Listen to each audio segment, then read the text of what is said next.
Desde ya, actualizamos la información del clima con el pronóstico del tiempo en Somos Noticias.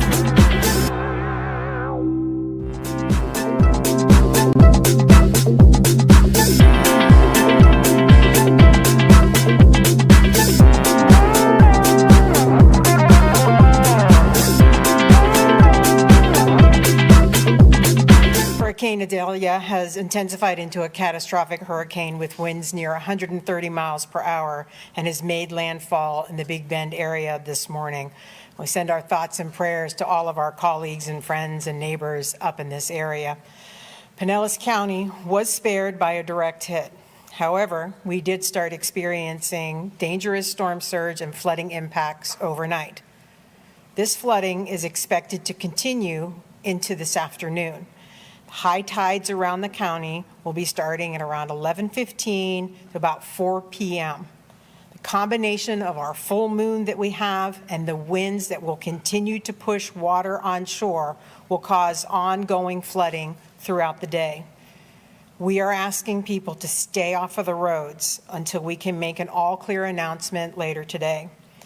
You may be tempted to go outside once the winds start to subside, but we do expect continued flooding and storm surge in our low-lying and coastal areas, at least through midday today when we'll have a higher peak, and then through later this afternoon. So please wait for our message for you to go out and start moving around.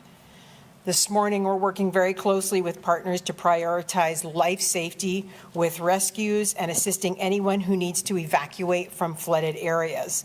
As soon as it is safe to do so, our public works crews will head out to clear the roads and will conduct damage assessments and repair any traffic signals that are down. The sheriff will talk about bridge closures, and right now we have 55 active road closures throughout the county. Duke is reporting power outages of over 20,000 people. They have over 1,000 crews out here that will be working on it as soon as it's safe for them to go out. If you must go out for life safety reasons, do not drive in floodwaters. Even if they look shallow, they may be deeper than you think they are. Do not walk in floodwaters. Those waters may be full of hazards like bacteria, wildlife, debris, and if there's a down power line in the water, you could get electrocuted. We've seen evidence that people took this storm seriously. We had over 1,800 people in our 10 shelters last night, about 180 special needs people. We will continue to keep these shelters open for now. We know that we have some people that are leaving flooded areas and they're moving to the shelters if they don't have friends or family to stay with. If you do need to leave those areas, please try to stay with friends or family. And we're working to open a step-down shelter so we can decompress schools. We'll be working with schools to get them open as soon as possible. That announcement will come from the superintendent when they're ready. If you are at home and you have water inundation already inside of your house, please do not touch the breakers. Please stay elevated. Do not be walking through the water. If you can reach the breaker box before water comes into your house as it starts coming in, turn those breakers off. Get out and call Duke to shut off the power at the meter. If your home or business is flooded, before you clean up or move any debris, please make sure you take pictures and inform your insurance company. List all the damages and losses that you have. It's helpful for you to take pictures of high water that you had in the house. If you have damages, you can report them through our Citizen Damage Reporter tool, either through our Ready Pinellas app or through disaster.pinellas.gov. We will be working with Duke Energy to assess the power of our special needs clients that are in our shelters, and we're actively calling down all of our residential health care facilities to ensure that they and all of their clients are safe. With that, I'll turn it over to the sheriff. Thank you. Good morning, everybody. So the problem we have is this, is that the storm has passed us. The storm is north. It made landfall. And it's counterintuitive and counter to what everybody is seeing out there now. What everybody's seeing out there now is some rain and some wind, and that is going to dissipate by mid-morning as the projections go. We're going to see some bands. We're going to see a little rainfall. but the majority of that. So as the storm has moved away from us, what's happened and what is happening is the situation with the water is actually getting worse. And the reason why it's getting worse is because of the storm surge and where we are in relationship to the storm. So where we are in relationship to the storm is on the east side of the storm, which is called the dirty side of the storm, which is the problematic side as water goes. So as it made landfall, we're going to see the greatest impact with storm surge about 2 hours after it made landfall. And the problem there is that it coincides with a high tide.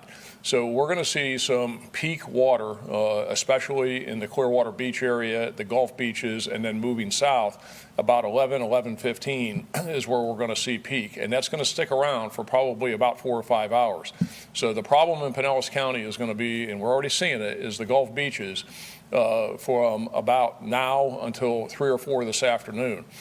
So we had to, and I've been out there personally, and I can tell you it's not a good situation on the Gulf beaches. We're going to have to shut down, and we have shut down and keep shut down, access to all of the barrier islands, to the Gulf beaches, from Dunedin Causeway all the way down to the Pinellas Bayway. So if people are out on the beaches and you leave the beach, you're not getting back out until we're able to reopen it. This is not a reentry. This is a closure of the beaches. Anybody that is not on the beaches will not be able to get out there. And the west side of the county is what is significantly impacted. So if you're on the east side of the county, please don't go to the west side of the county because it's not limited to just the Gulf beaches. We're also seeing problems along alternate 19. We've got alternate 19 closed in the Clearwater and Dunedin area from Sunset Point Road all the way up to Dunedin Marina. We've got A19 closed in portions of Dunedin along Bayshore Boulevard. And A19 is also closed at Klosterman Road in Tarpon Springs because of the flooding we're seeing. And again, I want to stress this, is that we haven't seen the worst of it. The estimates are based upon the storm surge and based upon the high tide that we're going to see 4 to 6 feet of water. That's a significant amount of water. The sand is also coming up onto the roadway. And again, as I said, I was out there personally and had to turn around because you can't get through the roads. They're impassable out there on Gulf Boulevard with the sand and the water. So we really need everyone to, as Kathy said, is to stay away from the roads, especially on the west side of the county. We will work diligently to get the roads back open as soon as we can, but we're not going to be able to do that until the water clears. And again, we don't anticipate that until probably 3 or 4 this afternoon. Now, the other side, which is the bay side, we'll start to see an increase as the Gulf side starts to dissipate. So we're going to see an increase in the high tide on the bay side is later this afternoon going into this evening. So it shouldn't be as bad because we'll see the tide effect, but the surge effect should be a little bit less.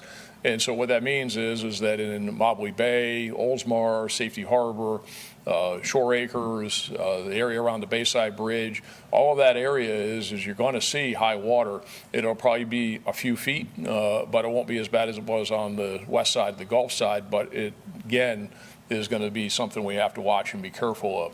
There's a lot of water rescues that are going on. People are in their homes. They are getting water intrusion. If somebody is in a situation where you're in your home and you need help, call 911.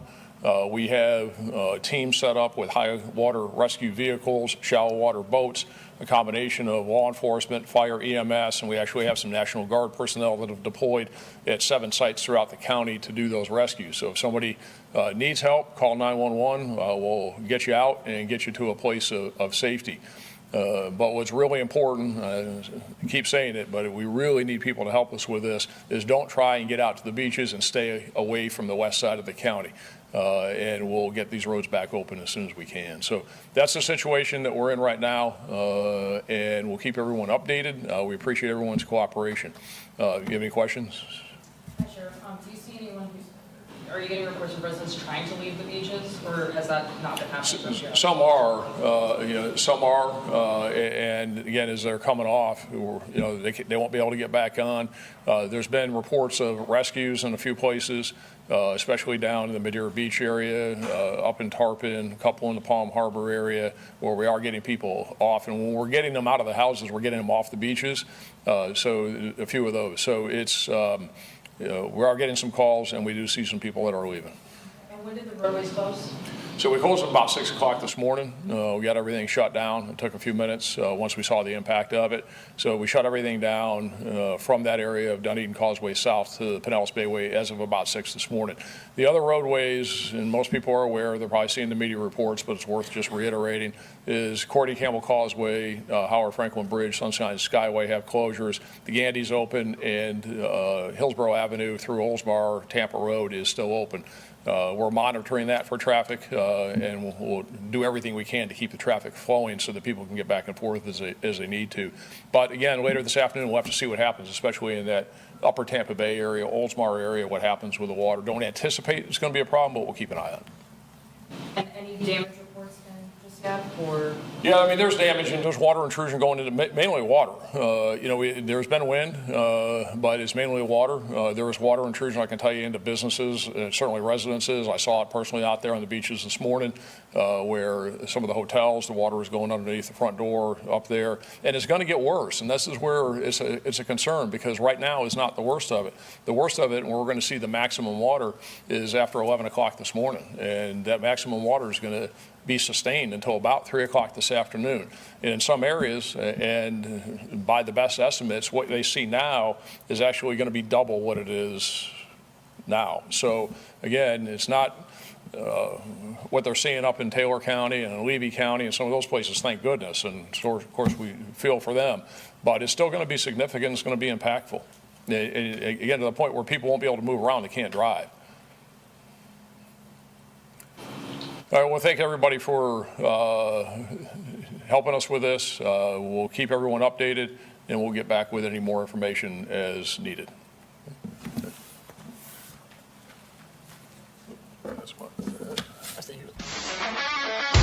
Somos Noticias, televisión.